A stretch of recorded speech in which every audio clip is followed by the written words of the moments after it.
से आप सब लोग अपना नाम लिखेंगे, कोई और नाम नहीं लिखेगा। अगर आप नाम लिखोगे तो आपको तुरंत ग्रुप से रिमूव कर दिया जाएगा, आपकी अटेंडेंस नहीं मार्क होगी, क्योंकि हमारे पास रजिस्टर है। हम आपकी डेली बेसिस पे, लाइव क्लासेस बेसिस पे अटेंडेंस मार्क करते हैं और फाइन लगेगा अलग से, ठीक है। इसलिए प्लीज आज का अभी जो है, इस क्लास के बाद आप अपना नाम सही कर लीजिएगा। कोई भी अननेसेसरी नेम जिससे आपका स्कूल आईडी रजिस्टर नहीं है, आप नहीं यूज करेंगे। आपका जो नाम स्कूल में पढ़ा है, पूरा प्रॉपर नेम विद सेक्शन और क्लास आप लिखेंगे, ठीक है। Clear to everybody? Which chapter we were studying? कौन सा चैप्टर हम लोग पढ़ रहे हैं? Yes, chapter number 4, the making of a global world. हम लोग अभी क्या पढ़ चुके हैं? हम लोग ग्लोबलाइजेशन के बारे में डिटेल में पढ़ चुके हैं, ठीक है, कि ग्लोबलाइजेशन का स्टार्ट कैसे हुआ था। So we were studying about globalisation. Globalisation के बारे में हमने ऑलरेडी पढ़ा। इसमें कौन कौन से इम्पैक्ट पढ़े? इसके दो इम्पैक्ट पढ़े, पॉजिटिव इम्पैक्ट और negative impact, right. Positive impact पढ़े और नेगेटिव इम्पैक्ट पढ़े।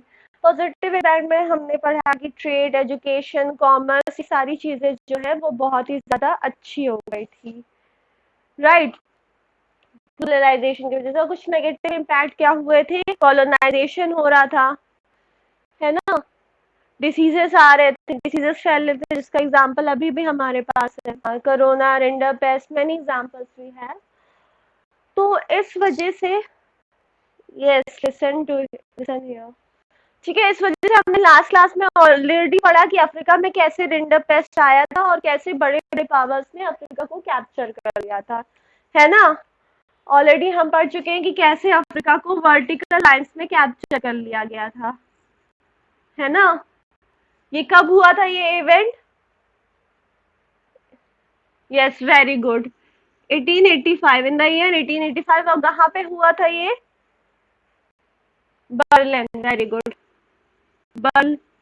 बर्लिन में अफ्रीका को कैप्चर करके उसको डिफरेंट डिफरेंट पार्ट्स में बड़े यूरोपियन नेशन जैसे कि फ्रांस, ब्रिटेन, स्पेन, जर्मनी और यूएस ने डिवाइड कर लिया था, ठीक है। यहाँ तक सबको पता है, ठीक है। रिंडर पेस्ट की वजह से जो है काफी ज्यादा किसको नुकसान हुआ था अफ्रीका में? किसको प्रॉब्लम हुई थी रिंडर पेस्ट की वजह से? कैटल को, हाँ, कैटल को प्रॉब्लम हुई थी, राइट। 90% ऑफ कैटल जो है वो एक्सटिंक्ट हो गया था, उनको मार दिया गया था रिंडर पेस्ट वजह से, रिंडर पेस्ट जो डिसीज था उसके वजह से, है ना। तो इन सबके बारे में पता ही है। उसके बाद हमने पढ़ा था इंडेंचर्ड लेबर के बारे में। इंडेंचर्ड लेबर कौन से होते हैं? कॉन्ट्रैक्ट बेसिस पे लेबर होते हैं, ठीक है।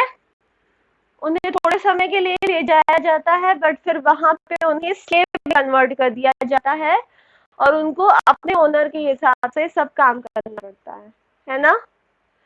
कोई प्रॉपर उनको सैनिटेशन फैसिलिटीज नहीं मिलती है, कोई उनको हेल्थ फैसिलिटीज भी प्रॉपर नहीं मिलती है, राइट। जब हम बढ़ेंगे तो हमने पढ़ा था कि ये जो लेबर थे ये अपने एरिया में बहुत ज्यादा अपने आप बोर होते थे, परेशान होते थे, ठीक है, अपने एरिया को मिस करते थे। इसलिए उन्होंने डिफरेंट डिफरेंट मेथड्स अपनाए, ठीक है। कौन कौन से मेथड्स अपनाए? तो इंडेंचर्ड लेबर के मैंने पढ़ा था, वो बेचारे उन लोग को रखा गया था अपने घरों से दूर, तो वो सब बहुत ज्यादा मिस करते थे अपने घर को, है ना। होम सिकनेस फील करते थे, बेचारे परेशान रहते थे। तो एक दूसरे को हैप्पी करने के लिए, मतलब एक दूसरे को खुश रखने के लिए, एक दूसरे के साथ मतलब ये चलता रहे, इसलिए उन्होंने क्या किया, बहुत सारे फेस्टिवल्स ऑर्गेनाइज किए खुद के, मतलब अपने एरिया में सेलिब्रेट करते थे, जिससे कि वो एक दूसरे को एंटरटेन रख सके, राइट, है ना। होता है ना कि हम हॉस्टल में रहे हैं तो फिर कुछ ना कुछ फेस्टिवल्स मनाते रहते हैं, सेलिब्रेशन करते रहते हैं ताकि हम लोग मना रहे हैं, राइट।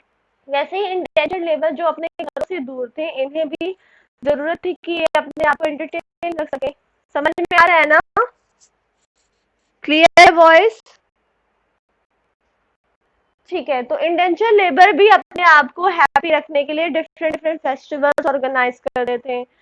कार्निवल्स ऑर्गेनाइज करते, कार्निवल मतलब मेले जैसा, ठीक है, मेला ऑर्गेनाइज करते थे, वहां पे अपनी जरूरत का सामान रखते थे, एक दूसरे को मतलब हैप्पी रखने के लिए गेम्स वगैरह रखते थे, ठीक है। तो कई सारे कार्निवल्स कॉमन थे इनके प्लेसेस पे।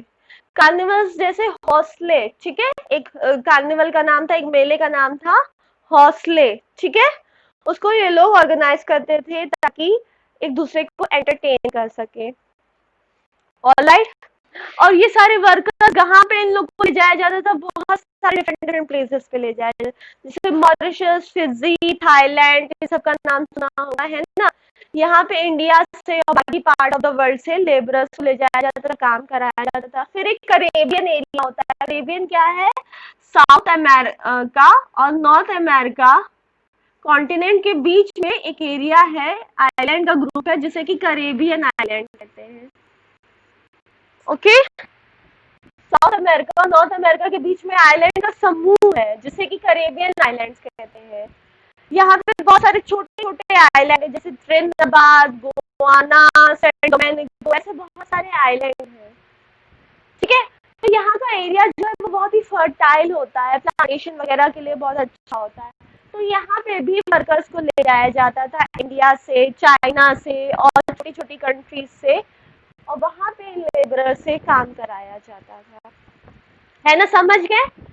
इंडेंचर लेबर कौन होते थे, कॉन्ट्रैक्ट बेसिस पे लेबर होते थे, जिन्हें बाद में स्लेव में कन्वर्ट कर दिया जाता था।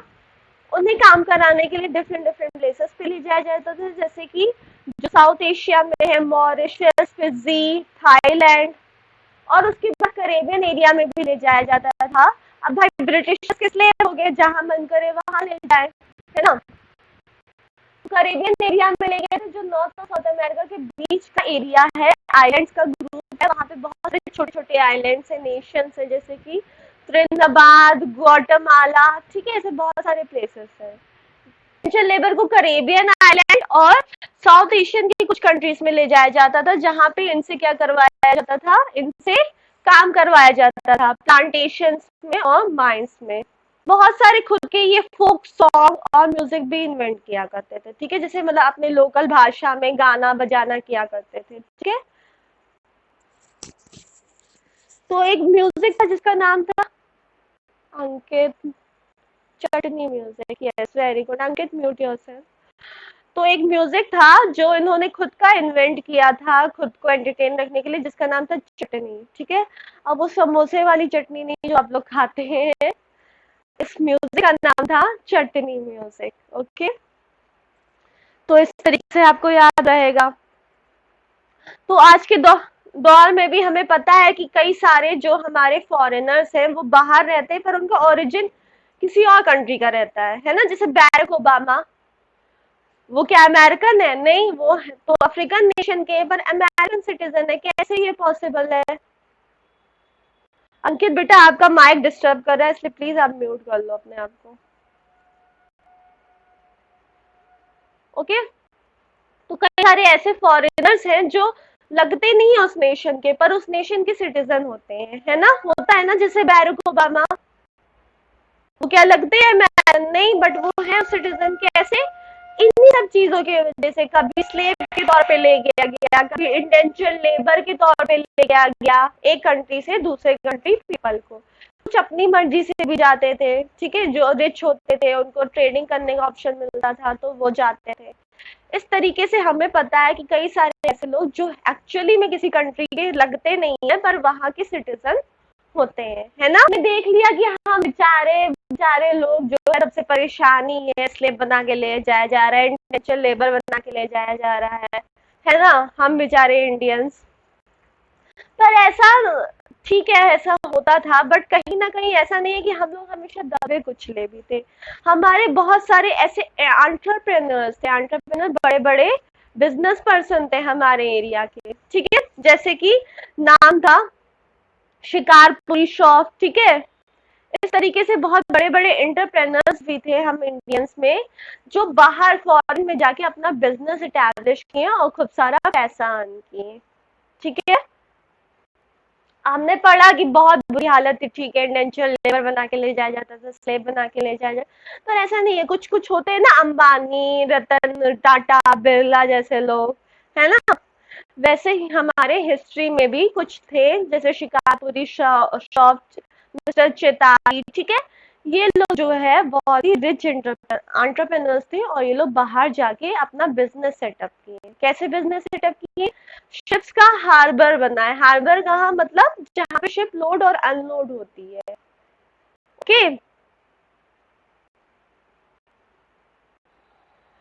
शिप का काम होता है, शिप लोडिंग और अनलोडिंग होती है। अब वहां से आप शिप वो या तो सामान ले आओ, या फिशिंग करने वाली शिप्स को चला दो, ठीक है, जो लार्ज स्केल में फिशिंग कर रही है। मेनली हार्बर का एरिया यही होता है जहाँ पे शिप अनलोड या लोड होती है, या शिप का गैरेज टाइप होता है, ठीक है, जहाँ थोड़ा बहुत बनाना बनाना और शिप को बनाया जा सके, ठीक है। तो ऐसे जो बड़े बड़े हमारे एंटरप्रेन्योर्स थे, उन्होंने बड़े बड़े नेशंस में, अमेरिका में तो इंग्लैंड में अपने हार्बर सेटअप किए, जहाँ पे शिप लोड और अनलोड होती थी, और उसके बदले इनको बहुत ज्यादा ट्रांसपोर्टेशन चार्जेस मिलता था, पैसा मिलता था, कमीशन मिलता था, और उन्होंने खुद सारा पैसा अर्न किया, जो हमारे इकोनॉमी के लिए बहुत ही अच्छा था, है ना। Okay, clear. तो ये हमने जान लिया कि कैसे इंडियन एंटरप्रेन्योर्स ने अब्रॉड में वर्क किया। ओके, ठीक है। अब इंडियन नेक्स्ट टॉपिक क्या है? Indian trade, colonialism and the global system. अब सबको पता है कि ब्रिटिशर्स जो है वो इंडिया में क्यों आए थे? ट्रेड करने आए थे, राइट। ब्रिटिशर्स इंडिया में क्यों आए थे? ट्रेड करने आए थे, है ना।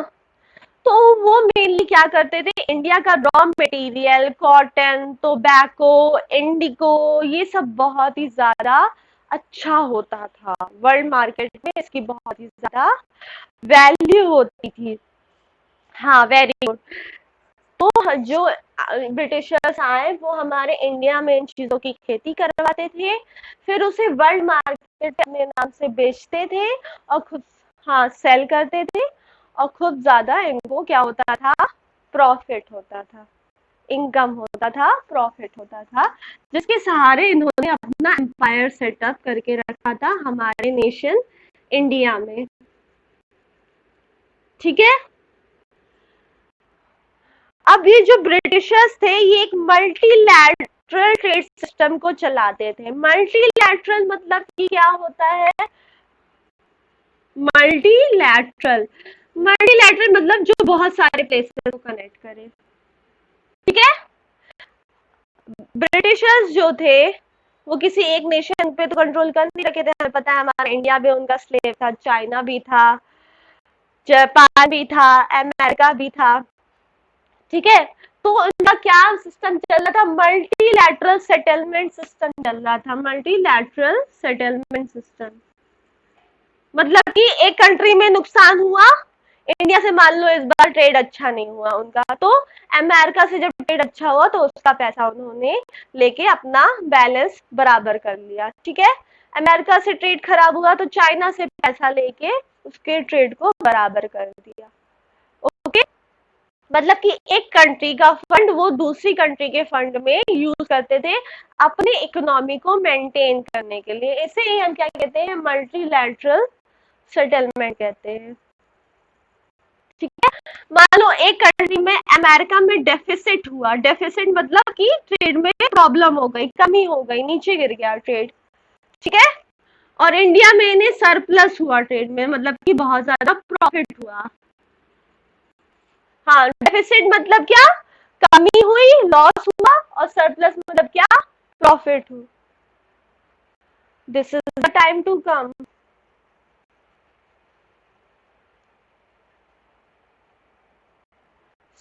Now listen here. डेफिसिट मतलब क्या होता है? लॉस। डेफिसिट मतलब क्या होता है? लॉस। और सरप्लस मतलब क्या होता है? प्रॉफिट, ठीक है। तो एक कंट्री में, अमेरिका में, इन्हें लॉस हुआ। मान लो ट्रेड कर रहे थे अमेरिका का, इस बार ट्रेड अच्छा नहीं चला, ठीक है, और इंडिया में सरप्लस हुआ, फायदा हुआ, ज्यादा पैसा आया, है ना। तो इंडिया का ये सरप्लस वो अपने डेफिसिट को नलिफाई करने के लिए, खत्म करने के लिए यूज कर सकते थे। ऐसे वो हर कंट्री के साथ अपना रिलेशन बना के चलते थे, कहीं लॉस हुआ तो दूसरे पैसे से ले लिया, दूसरे में लॉस हुआ तो तीसरे से ले लिया। ओके, इसी को हम क्या कहते हैं, मल्टीलैटरल सेटलमेंट कहते हैं। क्या कहते हैं, क्या कहते हैं, हाँ, multilateral settlement. Now you are clear with the concept of multilateral settlement? सब समझ में आ गया ना? अच्छा ठीक है, अच्छा सुन लो एक बार। ओके, किसी कंट्री में मान लो लॉस हुआ ट्रेड करने में, ब्रिटिशर्स को वर्ल्ड मार्केट में, यहाँ अमेरिका से कॉटन लेकर गए और उनको लॉस हुआ, ठीक है, और इंडिया के ट्रेड से उनको प्रॉफिट हुआ, इंडिया से उन्होंने गेहूं बेचा और उनको प्रॉफिट हुआ, है ना। तो ये प्रॉफिट का पैसा वो लॉस के इफेक्ट को नलिफाई करने में, मतलब लॉस को खत्म करने में यूज करते थे, ठीक है। हाँ, उनकी इकोनॉमी से जो है, उनकी इकोनॉमी गिरती नहीं थी, क्योंकि एक जगह लॉस हुआ तो दूसरी जगह प्रॉफिट हो गया, है ना। इसी को हम क्या कहते थे, मल्टीलैटरल सेटलमेंट कहते थे। ओके, एक कंट्री के लॉस को दूसरे कंट्री के प्रॉफिट से नलिफाई करने को हम लोग क्या कहते हैं, ब्रिटिशर्स का मल्टीलैटरल सेटलमेंट करते थे, ठीक है। समझ में आ गया, नाउ क्लियर। अब मल्टीलैटरल सेटलमेंट का हमने बेनिफिट क्या पढ़ा, पहला तो ट्रेड में कोई प्रॉब्लम हुई तो उसको सॉल्व कर लिया, है ना। ट्रेड में प्रॉब्लम हुई तो सॉल्व कर लिया मल्टीलैटरल सेटलमेंट से, है ना। दूसरा पॉइंट क्या हो रहा था, जो ब्रिटिश ऑफिसर्स होते थे जो दूसरे कंट्री में जाके रह रहे हैं, जैसे ब्रिटिश ऑफिसर कुछ आए ना हमारे कंट्री में कंट्रोल करने के लिए, ठीक है, तो उनके लिए उनको क्या पेंशन देना चाहिए, उनको सैलरी भी तो देनी है, दूसरे कंट्री में जाके काम कर रहे हैं, है ना। तो ये सैलरी और पेंशन पे करने में भी काम आता था, ठीक है। मल्टीलैटरल सेटलमेंट किस में काम आता था, पहले तो ट्रेड को मेंटेन करने में काम आता था, और दूसरा सैलरी और पेंशन ब्रिटिश ऑफिसर्स को पे करने के काम आता था, ओके। और सैलरी और पेंशन को पे करने को हम लोग होम चार्जेस कहते थे, ठीक है, कहते थे घर पे चार्जेस, मतलब इंडिया में उनका चार्जेस लगा है ब्रिटिश ऑफिसर का, ठीक है, वो रह रहे हैं, उनको सैलरी देनी पड़ रही है, उनका घर मेंटेन करना पड़ रहा है, बूढ़े हो जाएंगे उनको पेंशन देना पड़ेगा, तो इसे ही एक टर्म में होम चार्जेस बोला जाता है। क्या बोला जाता है इसे, होम चार्जेस, ठीक है। इंटर वॉर इकोनॉमी, ठीक है, मतलब कि वॉर के बीच का समय, पहला वॉर और सेकेंड वर्ल्ड वॉर के बीच का समय, अब ये इंक्लूड कर सकता है फर्स्ट वर्ल्ड वॉर का भी टाइम, वर्ल्ड वॉर के बीच का भी टाइम, और सेकेंड वर्ल्ड वॉर का भी टाइम, ठीक है। अब अच्छा ये बताओ मुझे, वॉर के बीच सबसे ज्यादा कौन सी इंडस्ट्री चलेगी, टेल मी, कौन सी इंडस्ट्री सबसे ज्यादा बेनिफिट होगी वॉर के वजह से, arms, very good, weapon industry, arm industry, है ना। सबसे ज्यादा तो यही इंडस्ट्री चलेगी, क्योंकि वॉर में क्या है भाई, किसी को देखना नहीं है लोग कैसे जी रहे हैं, खा रहे हैं, पी रहे हैं, मर रहे हैं, कंट्री को क्या करना है, बस वॉर के वेपन प्रोड्यूस करने हैं, है ना। तो बिल्कुल यही हुआ था, बिल्कुल यही हुआ था इंटर वॉर के बीच में, मतलब कि हम पूरे सेंचुरी की बात कर सकते हैं, 1900 ईयर्स की बात कर सकते हैं, मतलब कि 20th सेंचुरी की बात कर सकते हैं। इस टाइम कौन सी इकोनॉमी सबसे बेटर चल रही थी, वॉर के वेपन्स प्रोड्यूस करने वाली इकोनॉमी, ठीक है। अब वो सोल्जर का इक्विपमेंट हो, सोल्जर्स के ड्रेसेस हो, सोल्जर्स के लिए टेंट वगैरह हो, है ना, और वेपन्स हो, बड़े बड़े टैंकर हो, बुलेट हो, गन हो, AK-47 हो, हाँ सब मिलता था। यही वाली इंडस्ट्री एक्सेल करेगी, यही वाली इंडस्ट्री टॉप पे जाएगी। तो बिल्कुल यही हुआ 20th सेंचुरी में, वॉर वेपन्स प्रोड्यूस करने वाली इंडस्ट्री जो है वो बहुत ज्यादा बढ़ रही थी, ठीक है। और सबसे बड़ा कंट्री जो वॉर के वेपन कर रहा था वो था यूएसए, ठीक है, यूएसए। अब यूएसए ने अपनी सारी इंडस्ट्री को काम क्या सौंप दिया कि लो वॉर का ही गन बनाओ, बुलेट बनाओ, सोल्जर्स के इक्विपमेंट बनाओ। ठीक है, इस वजह से 20th सेंचुरी में जो सबसे बड़ी कंट्री निकल के आई, जिसकी इकोनॉमी सबसे बढ़िया हो गई, वो था यूएसए। ठीक है, वो था यूएसए। एक समय था, हाँ, इससे पहले यूएसए जो दूसरों से लोन लेके काम चलाता था, तो वो क्या था, डेटर था। क्या था, डेटर। डेटर मतलब जिसके ऊपर कर्जा है। डेटर मतलब जिसके ऊपर कर्जा है, डेब्ट है जिसके ऊपर। हाँ, तो यूएसए जो है 20th सेंचुरी से पहले डेटर था, दूसरों से पैसा मांग के अपना खर्चा चलाता था। तो आज की डेट में वो 20th सेंचुरी में क्या हो गया, क्रेडिटर हो गया।